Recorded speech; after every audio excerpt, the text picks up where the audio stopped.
राना साहब, सियासी गुफ्तगू के आगाज़ से कबल एक मुमकिना पेशरफ की तस्दीक अगर आप पहले कर सकें कि क्या अगले 24 घंटे या फिर 48 घंटों के दौरान पाक अफ़गान बॉर्डर तिजारत और दीगर मकासद के लिए खोला जाने की कोई तवक्को है, और एक हफ्ते से बंद Afghan transit trades ceasefire मुआहदा जो है वो होने के बाद खुलने जा रही है?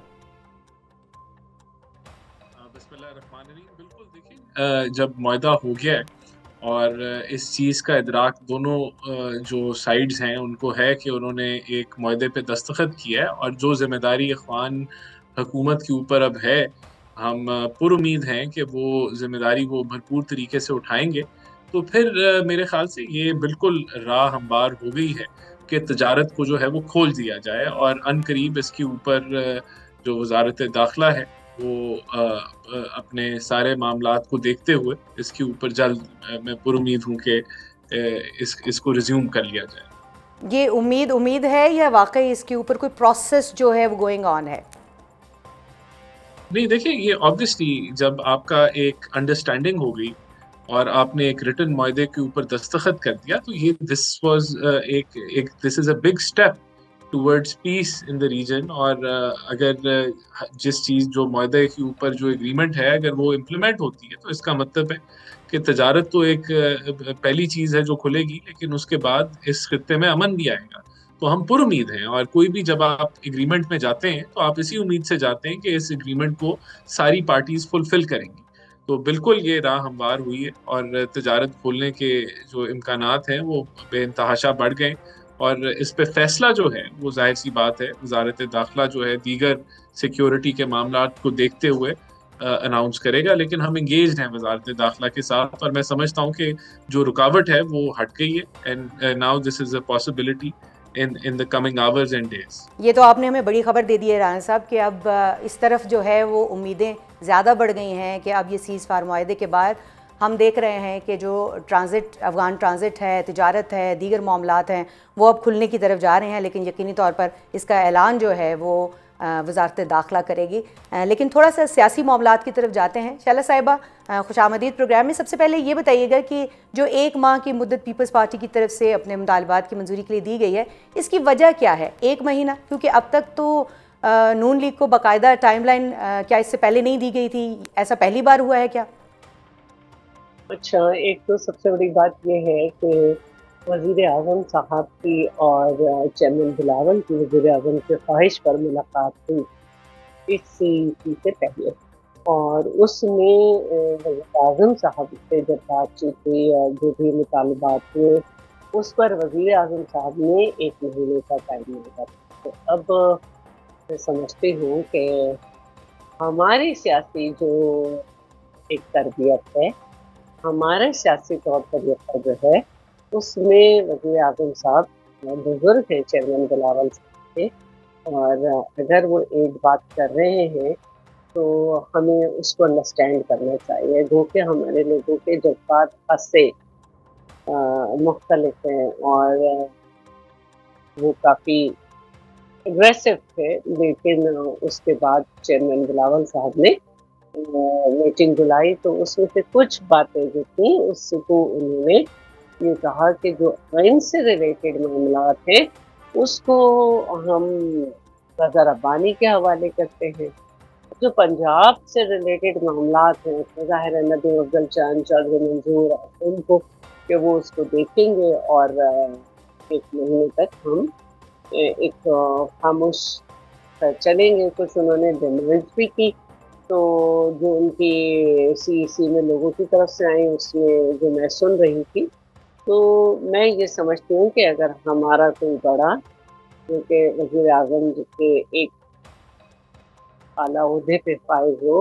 अगर वो कोई हमसे बात करे तो हमें उसकी बात को सुनना। शैला साहिबा, यानी आप कह रही हैं कि 2 बड़ों के दरमियान में ये फैसला हुआ है वज़ीर आज़म साहब और ज़रदारी साहब के बीच में, तो आपको लगता है, आपको यकीन है, उम्मीद है कि कोई जो छोटे हैं जिनकी वजह से ये लड़ाई बढ़ रही थी वो इसका पास रखेंगे?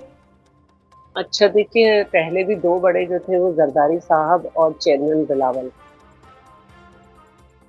चेयरमैन बिलावल ने जो भी बात की थी वो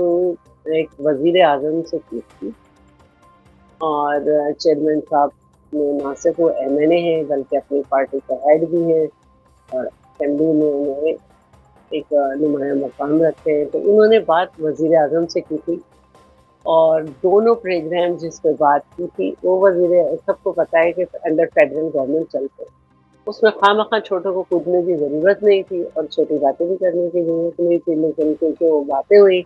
फिर बातों से बातें हुई, फिर उधर के जवाब उधर हुए, उधर के जवाब उधर हुए, तो मामला ज़्यादा ख़राब हुए। चेयरमैन तो उसमें बोले नहीं और अभी भी चेयरमैन ने वज़ीर आज़म से बात की है, जिसको मैं आज देख रही थी कि निचली सतह पे फिर कुछ बेचैनी हुई है। अभी क्योंकि मैं एक हद तक बात कर सकती हूँ क्योंकि पार्टी ने हमारी अभी नहीं कहा है कि अगर आप कोई बात कर रहा है तो करें, लेकिन मैं ये समझती हूँ कि दोबारा हम अपने तजर्बे की बुनियाद पे बात कर रहे हैं कि डिज़ास्टर से मुतासर लोगों को सिर्फ राशन की ज़रूरत नहीं है, राशन के अलावा और चीजों की भी जरूरत है। मैं शैला साहिबा इस तरफ वापस आऊंगी। सिर्फ उन आखिरी बात कर लूं, उनके अजल घर बन टूट गए हैं तो सिर्फ उस रकम की जरूरत नहीं है, बहुत छोटी छोटी जरूरतें होती हैं, बहुत कुछ होता है जिसके लिए आप कोई भी सिस्टम को यूज कर सकते हैं और एक ऑथेंटिक सिस्टम भी आपके पास मौजूद है जिसमें बेनिफिशरीज के अलावा भी बहुत बड़ी तादाद जो है जिसको इनरोल किया हुआ है कि they are poor in the normal public and beneficiaries are poorest in poor। तो उसमें गरीब लोग भी हैं जिनको अभी जाता नहीं है लेकिन उनको इनरोल किया गया है। ठीक है, बहुत कुछ हो सकता है, तो ये बहुत कुछ हो सकता है, लेकिन हम अभी मैं चाहूँगी कि राना साहब की तरफ जाएं और जो बात आपने की है कि वज़ीर आज़म की जानिब से ये दरख्वास्त की गई, मुतालबा किया गया कि 1 माह का जो है वो पीरियड दिया जाए, तो क्या अब हम ये भी देख रहे हैं कि ट्रबल शूटर के तौर पर मोहसिन नकवी साहब जो है वो चेयरमैन पीपल्स पार्टी बिलावल भुट्टो जरदारी के साथ मुलाकात के लिए भी पहुंचे हैं। तो राना साहब, क्या अब ये नून लीग ने रियलाइज़ कर लिया है, तय कर लिया है कि जो है वो हुकूमत का पीपल्स पार्टी के बगैर गुजारा नहीं है? देखिए, ये कोई तय करने वाली बात नहीं है। पीपल्स पार्टी एक इम्पोर्टेंट कोalition है, पार्टनर है, और उसके बगैर तो ये हुकूमत नहीं चलेगी। तो ये रियलाइजेशन तो पहले दिन से है। बहरहाल आपने देखा कि जब लीडरशिप मिली, सीनियर लीडरशिप जब मिली दोनों पार्टीज की, तो ये जो रोज़ बयानबाजी थी वो भी इख्तिताम पजीर हुई। और बहुत सारे हमारे पार्टी के अंदर ऐसे लोग होते हैं दोनों अक्रॉस द बोर्ड जो कि मामलात को in defence of the party आगे से आगे लेके जाई जाते हैं, और वो आपको देखने को मिला। लेकिन मैं समझता हूँ कि जब विलिंगनेस है हुकूमत की तरफ से हमेशा और PMLN की तरफ से कि इश्यूज़ के लिए जो भी पीपल्स पार्टी ने रेज़ किए हैं कि हम बैठने के लिए भी तैयार हैं, उनको रिजॉल्व करने के लिए भी तैयार हैं, तो ये कोई ख़तरे की घंटी नहीं है इसके अंदर। तो आपने देखा कि जरदारी साहब हों, वो उनके पास एक्सेस है प्राइम मिनिस्टर की एंड वाइस वर्सा। इसी तरह बिलावल भुट्टो साहब भी जो हैं वो भी एक्सेसिबल हैं प्राइम मिनिस्टर के लिए एंड वाइस वर्सा। तो जब एक और कोई वैक्यूम नहीं है मुलाकातों का, कोई फुकतान भी नहीं है, जब ज़रूरत पड़ती है तो मिलके बैठ के मुल्क के मफाद के अंदर ये लोग बैठ जाते हैं। तो मैं समझता हूँ अगर महीने का टाइम है, गुड इनफ। जो इश्यूज इन्होंने रेज किए हैं, इन्होंने दीगर इश्यूज वीट प्राइसेस के ऊपर तो वीट पॉलिसी आ गई है, और लोकल बॉडीज के ऊपर है, और दीगर इश्यूज जो इन्होंने रेज किए उनको point wise we will take up and इंशाल्लाह जो आपका ये कहना है कि पीपल्स पार्टी के मुतालिबात पर जो है वो अभी से अमल दरामद शुरू कर दिया गया, लेकिन आपने खुद भी ये जिक्र किया और हमने भी आज देखा कि पहले भी जब मुलाकातें हो रही थी तो मोहसिन नकवी साहब वो जो ट्रबल शूटिंग का किरदार है वो अदा कर रहे थे। तो मोहसिन नकवी साहब क्यों, पहले तो और लोग बहुत सारे बीच में रहे, नायब वज़ीर आज़म साहब भी अपना किरदार अदा करते रहे, दीगर लोग भी, तो क्या मोहसिन नकवी साहब की दोनों तरफ जो है वो एक्सेप्टेबिलिटी ज़्यादा है? देखिए, मोहसिन नकवी साहब प्राइम मिनिस्टर की कैबिनेट का हिस्सा हैं, तो वो उनके टीम प्लेयर हैं। तो मुझे नहीं पता कि कितना किरदार मोहसिन नकवी साहब ने इस मामले में अदा किया है, लेकिन मैं ये ज़रूर आपको बता सकता हूँ कि हमारा डायरेक्ट लिंकेजेस हैं जरदारी साहब के साथ और बिलावल भुट्टो के साथ, और उसके अंदर कोई गैप नहीं है, कोई वैक्यूम नहीं है। मैंने वैक्यूम का भी लफ्ज़ इस्तेमाल किया, लेकिन अगर कोई टीम प्लेयर या टीम मेंबर जो प्राइम मिनिस्टर की कैबिनेट के अंदर किसी को रोल दिया गया है या उसने रोल अदा किया है, तो उसको वो अच्छी बात है। लेकिन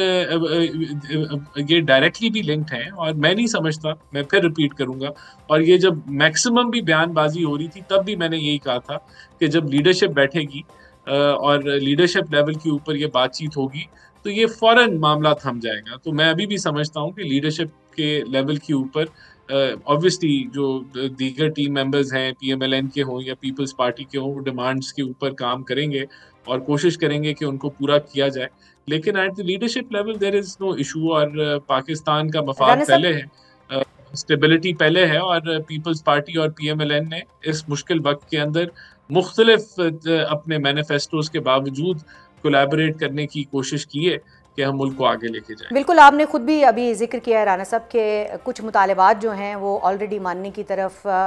एक मुस्बत वो हो रही है।